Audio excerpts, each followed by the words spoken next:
मी advocate Bhagyashree Utekar. आज मी तुम्हाला सांगणार आहे भारतीय न्याय संहितेच्या कलम 118(1) विषयीची माहिती।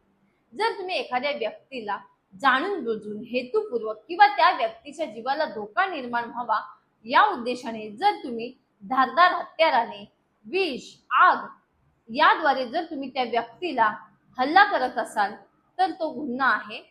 तुम्हाला भारतीय न्याय संहितेच्या कलम 118(1) अंतर्गत 3 वर्षाची जेल आणि दंड होऊ शकतो।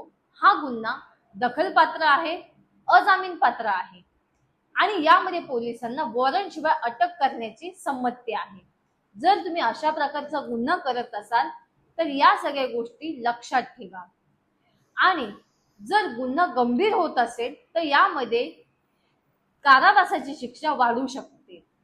पुढील व्हिडिओमध्ये मी तुम्हाला अजून कलमांविषयी माहिती सांगेन। व्हिडिओ आवडले असेल तर लाईक करा, यूट्यूबवर बघत असेल तर सबस्क्राईब करा आणि शेअर करायला विसरू नका।